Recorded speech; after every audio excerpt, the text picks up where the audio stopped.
champs and I can't let no holder lie to me. I don't feel these rappers, oh they lies is hypocrisy. Ain't no competition, ain't no rivalry. Nigga think I'm playing, I don't hear one word they saying. This shit light work. Think Muhammad one of us, he might lose his life first. Circle up and stay alert. Another cop to stretch the nigga. He a demon, this an exorcism. Watch I bless the nigga. Right, Shalom Israel. We at the I.S.U.P.K out of 1 West 125th Street under commanding General YAHANNA. You understand? I am Officer 500 Yahweh Thumb, and right now we are in Dayton, Ohio. This is West 5th Street. So you may look around West 5th Street, right? You say, okay, look like any other hood, look like any other city, where blacks, Hispanics, and Native Americans may be, you know, under the oppression of their oppressor. Well, guess what? This street right here, what you see, was a thriving business back in the 1960s. And guess what it was thriving with?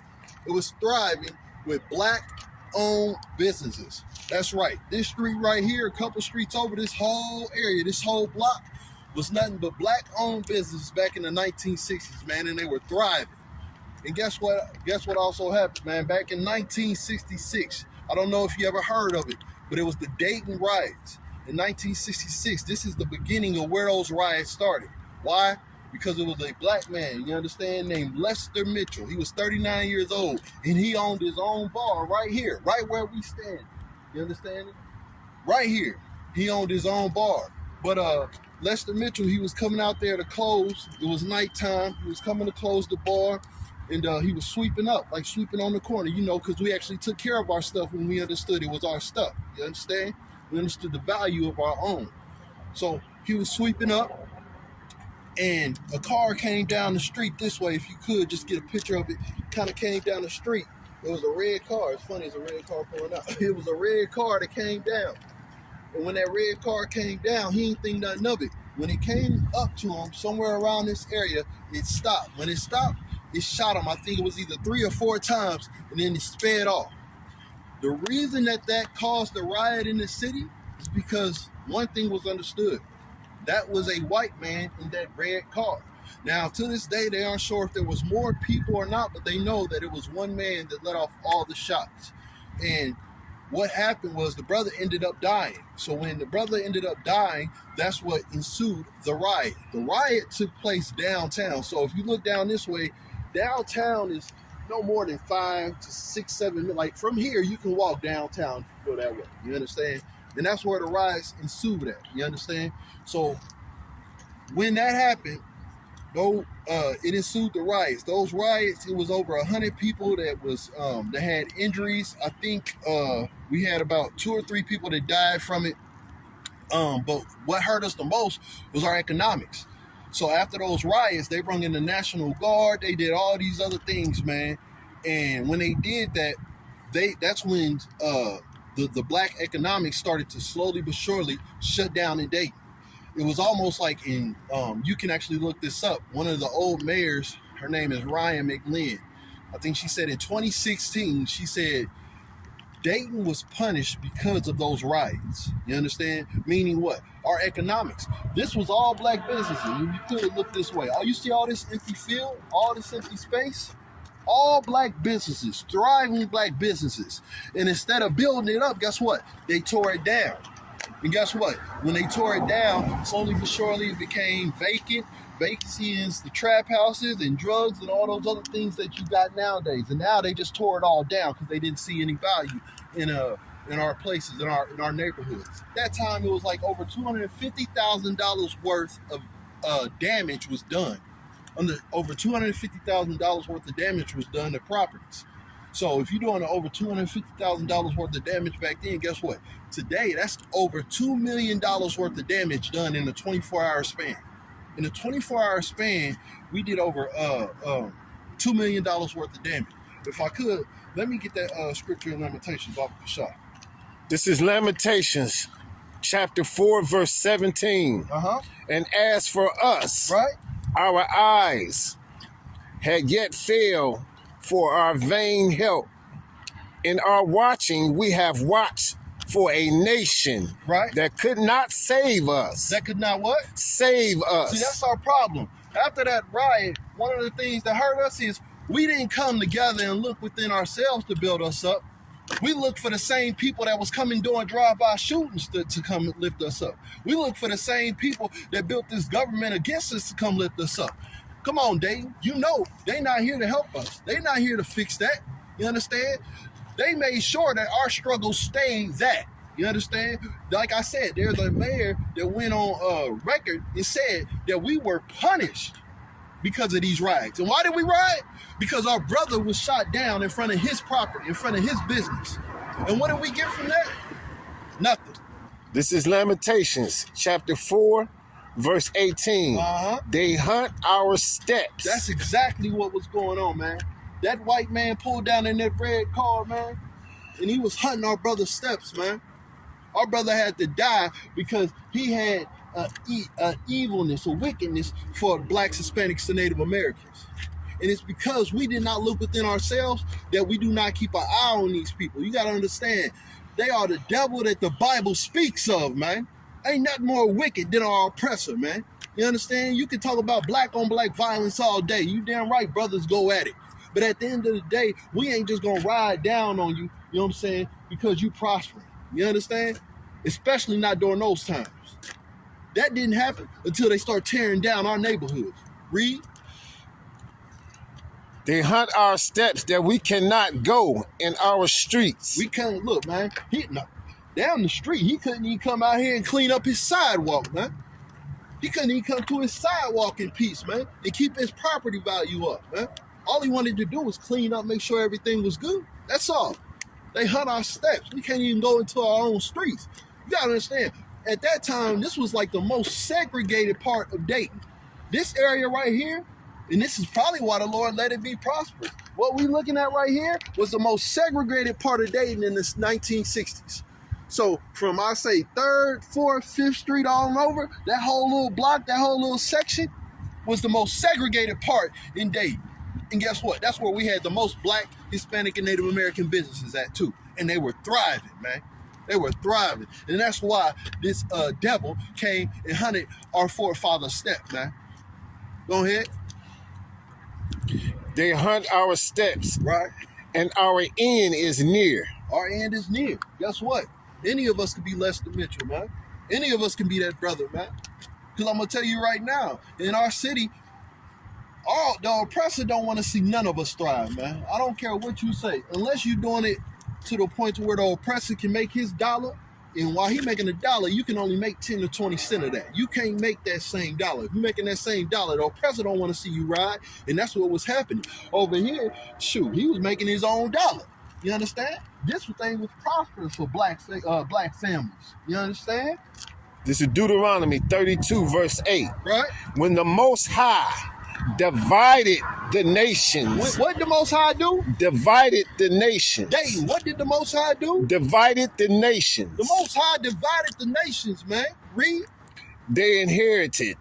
When he separated. He did what? When he separated. That's what we got to understand, man. We prosper when we separate, man.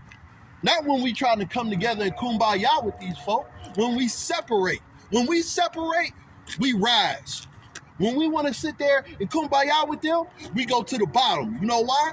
Because us joining to them can only make us have to play their game. And when we play their game, we're going to lose every time, man. But the Lord got a game for us to play that's not only going to put us on top, but it's going to keep us on top and have us rise higher than anybody ever rose, man. And this is why the Lord, and from the beginning, he did what? Read that from the top. Deuteronomy 32. This is Deuteronomy 32, verse 8. Right. When the Most High divided the nations, right, their inheritance. When he separated the sons of Adam. He separated the sons of Adam. He set the bounds of the people according to the number of the children of Israel. Everything was separated according to the children of Israel.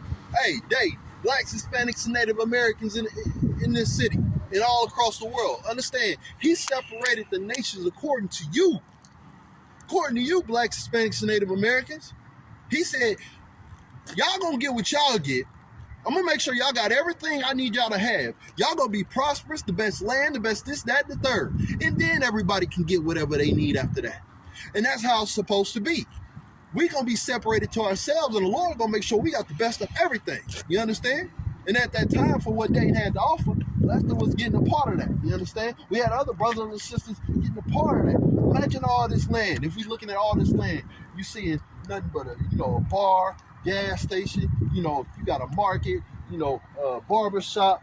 Salon, shopping mall, all that, man. All that. Just on this block alone, man. And it was torn down because we rioted because we wanted justice for our brother. Because we understood that whoever was riding that red car, he ain't from over here. He on the other side. He ain't from this side of town. You know why we know that? Because we knew each other. Back then, the whole neighborhood know each other. Not only do we know each other, we know their kids, we know their kids' kids. True, generations of each other knew each other. You understand? And when we seen that white boy, we understood that he was not us. So yeah, we rioted. We wanted justice. Because what was the cops going to do? They was going to sweep that thing under the rug. Till this day, Dayton still doesn't know who shot that brother. We done rioted, lost our businesses, our land, everything like that. To this day, Dayton still don't know who shot that brother. Now, a cop did come out later in 2016 and actually said that he thinks, and this is just what he thinks, but he thinks it was a racist serial killer. And the guy's name was Neil Long. A racist man, white man named Neil Long was the one that did the shooting on our brother. We can't verify that, but that just goes to let you know. He said it was a racist serial killer. I got news for you, Dayton. Most white people back then was racist serial killers. They seen a nigga, they was gonna kill him. They didn't have a problem. It wasn't gonna be just one. He'll kill more than one. So guess what? All of them were serial killers. But this guy got pegged as the racist serial killer. And this was in Dayton in the 1960s, man. What other scriptures I got? You got Zechariah 11:5. Bring that out. Yes, sir. He said, who possesses, slay them. Who possesses do what? Who possesses, slay them. That's the spirit that white boy had that night. See, what he felt and what he understood is, I own you. See, what we don't realize, in the city of Dayton is, we are POWs. We are still POWs. We are prisoners of war. Whether we realize this or not, Blacks, Hispanics, and Native Americans, you understand? This war ain't over. We are prisoners of war. And in his eyes, he owns us. And he did not like seeing you come up. He did not like seeing our brothers and sisters have their own land where they was rising to the top. He didn't like that. So he came and did a drive-by. So what? They ain't gonna catch me. You know how he knew? Because they didn't. To this day, we still don't know. We just guesstimate. Read. He said, and hold themselves not guilty. Right. He ain't guilty. What'd he do? If anything, he just made the world a better place. In his eyes, whoever that white devil was, he just made this world a better place. And that's his mentality. This is how you know we the people of the book, man. Because everything this book is speaking right now, we got to live. We live that thing, man. Read that from the top. It says, Zechariah 11:5. Whose possessors slay them, and hold themselves not guilty. And they that sell them say, blessed be the Lord. Right, blessed be the Lord, right. Sweet Jesus. When they say sweet Jesus, you understand they talking about that the white Jesus. That blonde hair, blue eyed Jesus. Blessed be the Lord. You understand? Why? Because I just got rid of another nigger. You understand? And guess what? He understood what that devil understood was. That was the beginning of tearing all this down. He understood if he could cause a little rioting over here, he could get all this torn down. That was his goal. And guess what? When we look at it, that's what happened. We ain't got them thriving businesses no more. You understand? It's a bunch of empty space. Big old building not being used for nothing, not making the city or our people no money. Nothing. You understand?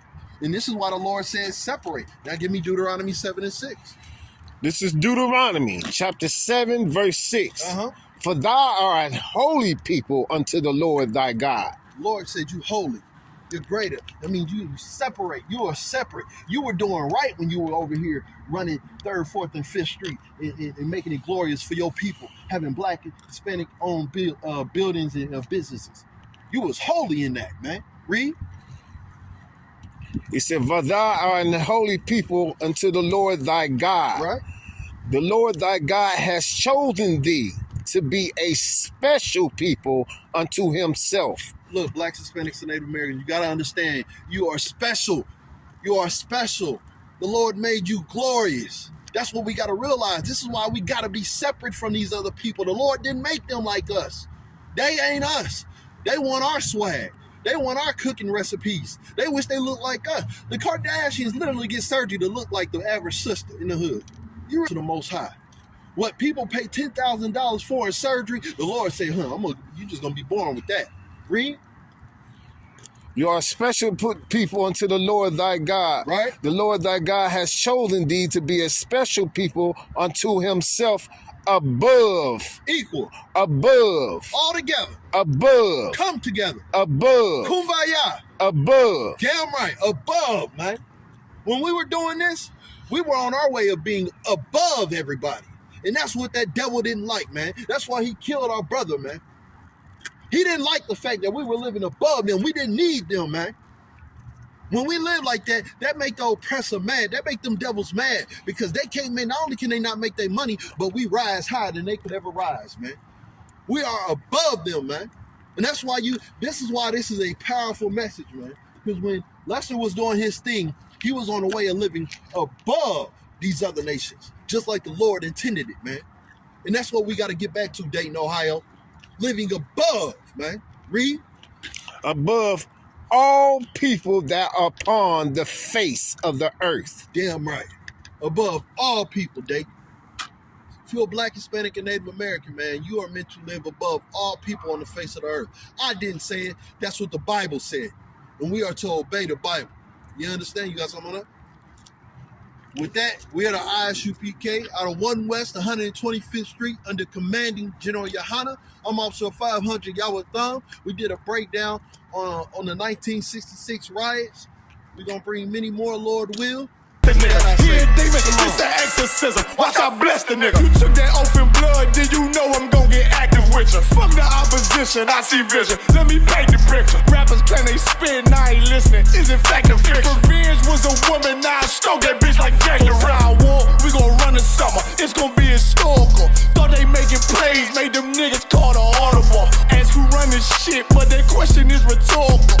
Bitch, I'm the one, me cookies with the oil. I'ma get them crackers hell, should've never kidnapped my family. I can't do damage, bet I be the last nigga standing. Do a life